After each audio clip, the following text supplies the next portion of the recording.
This is Rorik of Dorestad, a Viking raider turned Christian. In order to keep his newly granted lands in Frisia, we're going to see if he can adhere to the challenge that I've set out, to play CK3 by strictly following the 10 commandments.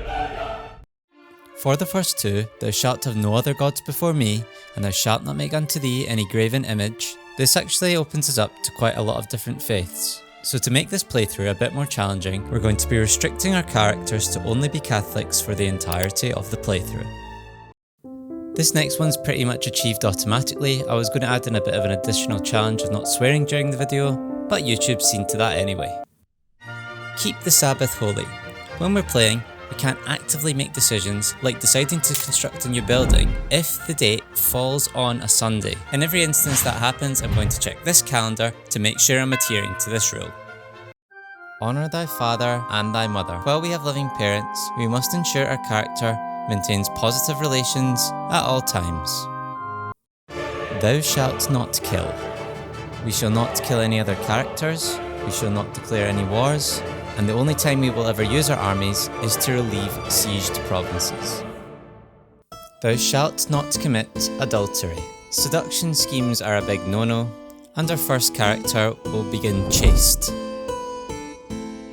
Thou shalt not steal. No use of demanding payment from hooks allowed from golden obligations, no extorting subjects, or stealing artifacts. Thou shalt not bear false witness against thy neighbour. This one essentially means we must be honest, so we're giving our character that trait. We need to make sure we keep our promises, and we do not scheme. Intrigue is definitely out of the question. Finally, thou shalt not covet. We cannot take away land from anyone unjustly, and we cannot use the claim throne scheme against our liege. We must be loyal, and respect the divine right of the king. With this set up, and without much further ado, let's dive into the playthrough. We start the game off as a vassal under the kingdom of Lotharingia. I've customised our character a little bit to make him a learned and holy man, taking most of the traits that are virtuous to Catholics, while also making sure to stay under the 400 point limit. Because we can't wage any offensive wars, we're going to have to opt for a tall playstyle, so I'm going to be diving between the stewardship and learning lifestyle trees, particularly architect and scholar. This is because the right side of the architect tree has a centralisation perk, which helps boost development growth in our realm capital. The scholarship tree also has similar development boosting perks, while also having perks that help towards cultural fascinations. Combining these two strategies will allow us to develop our home provinces high into the sky like the Tower of Babel. We're going to set up Rorik with an intelligent wife. She does have the lustful trait, so let's hope she doesn't turn into a pillar of salt. One great thing about being a virtuous Catholic is it puts us in great stead with the Pope. We can take the decision to ask the Pope for gold, and then we can use that money to make our first building. We're going to want to try and legally form some of the duchies here, and maybe the king will even be nice enough to give us some of the vassals. So we're going to try and get in his good books. He might even make us a member of his council. The game spawned us in with an absolutely horrific spy master, and with our own intrigue of 0, it's not going to be a very long game unless we get someone in who's half decent. There we go, much better. I've got 2 intrigue now, so the king's decided to make me his spy master? I'm not sure that's a wise decision. So all the provinces that we own are actually Dutch, not Norse. We could convert to be Dutch to get access to some of these pretty sick abilities, but then we would lose Scandinavian elective, which is a pretty powerful Norse tradition. You're going to see why it's so strong a little bit later in the video. So what we're going to do is we're going to hybridize the cultures together with the help of our steward, who's going to promote cultural acceptance, because otherwise it won't go up very much because we don't have any neighbouring Norse provinces. To get a bit more renown, we're going to bend the knee to the king.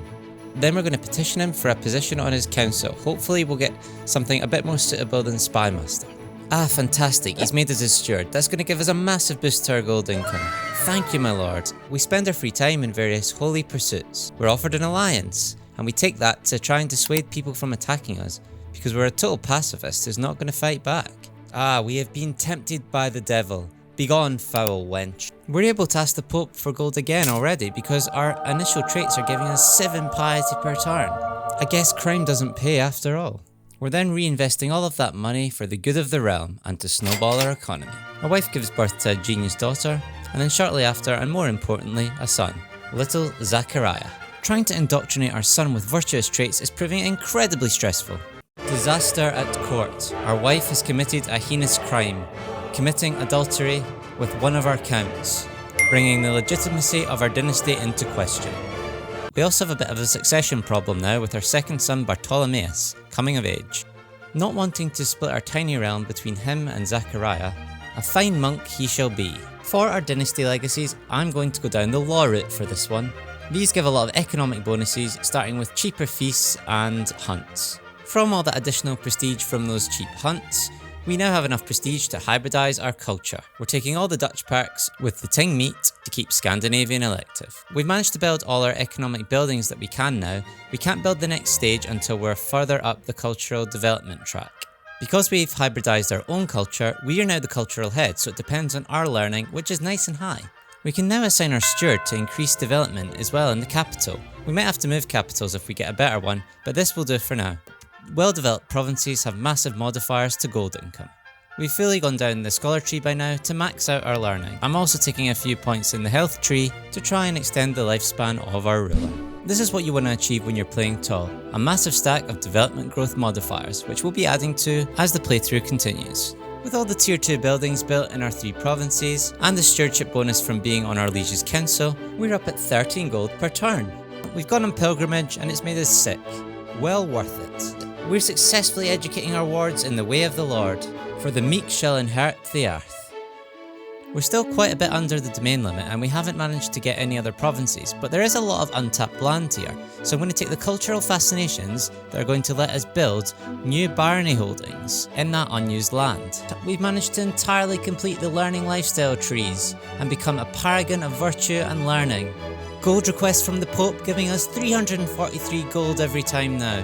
We've been called into war, and because we can't break a promise, we have to join in. We can't actually do any fighting, we're just going to have to max out our fort level and hope for the best. We have enough renown now to get the next dynasty legacy, Faithful Magistrates, on our way to power and prosperity, which is a really strong one. Almost at 17 gold per turn now and over 3,000 gold in the bank. 2 of our new holdings have just been completed, bringing us up to a whopping 5 glorious provinces that are going to generate us tons of gold. We can rest easy knowing we've carried out the work of the Lord. We have a slight problem with our next ruler.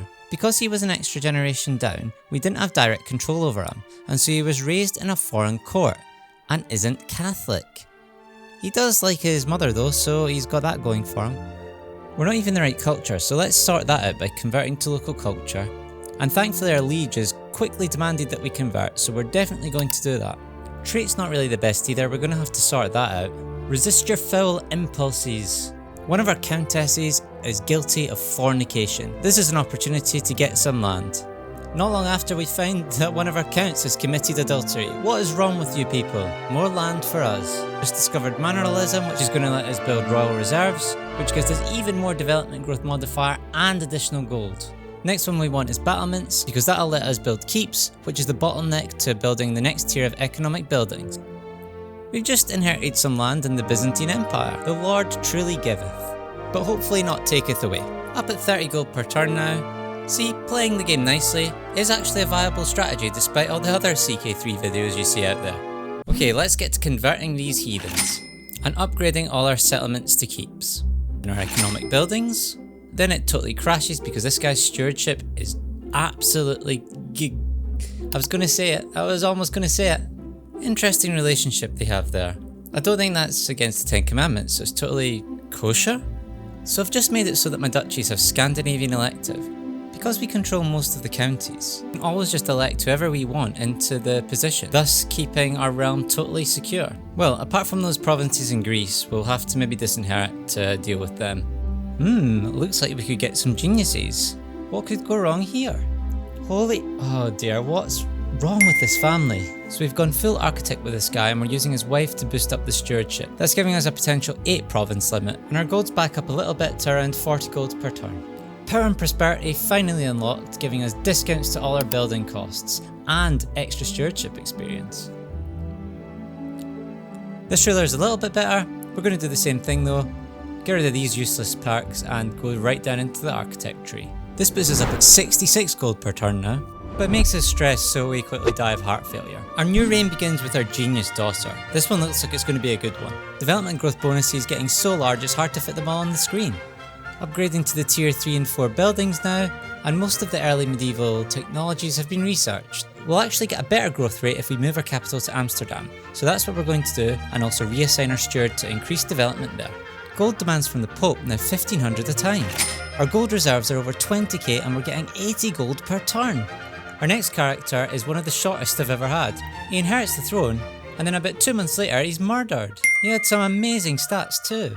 So I'm going to speed things up for the next few characters, because all we're essentially doing is building our economic buildings, waiting on them completing, and then doing it all over again. Okay, so we've reached quite an interesting point here. The kingdom title of Frisia above us has become an elective, so we can actually try and legitimately be elected as king. With our honestly earned cash, we send copious gifts as part of our election campaign to the main electors. This murderer must be punished, an eye for an eye. Our election campaign is successful, and we are rightfully crowned King of Frisia. So the first thing we're going to do is change that law and make it so it's just inheritable again. Money's no object at this stage, let's just max out all our court amenities. It's a good thing I've done that because we've just contracted smallpox. Time for drastic measures. Well, we survived, kind of. I'm pretty much plopping Scandinavian elective everywhere until we get primogeniture. The era of the Crusades has begun. We're not actually going to fight, instead we're just going to donate money to the coffers. Now that we've got, I'd say, a pretty solid economy, we're going to go down the inheritable traits dynasty legacies, just to become even more OP, not that we need to. Let's see how our development compares to everyone else. I think we've just pipped Cordoba to be the most developed county in the game. Without even trying, and through what could perhaps be some divine intervention, our next character is heir to the Kingdom of Lithuania. So we're definitely going to be honouring thy mother and sending her a bunch of gifts so she keeps that title. We're past 1200 AD and we're able to unlock the final tiers of buildings. So we're going to go ahead and do that.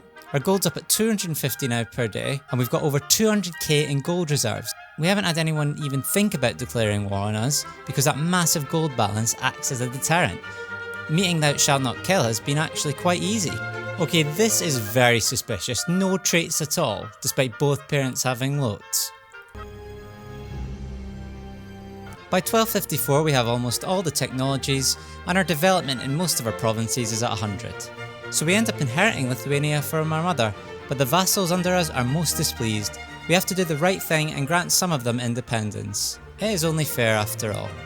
I did try showering them with gifts to see if that would help, but I guess money can't buy you everything. We're setting up marriages so that those next in line to the throne are blessed with optimal genetics. Funnily enough, those vassals who rebelled 10 or so years ago came back asking for forgiveness, and I was happy to receive them, just as the father did with the prodigal son.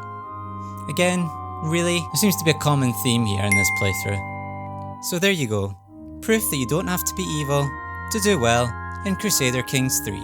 If you enjoyed this playthrough, then please like the video and subscribe to the channel to be notified of more. Thanks very much guys, and see you in the next one.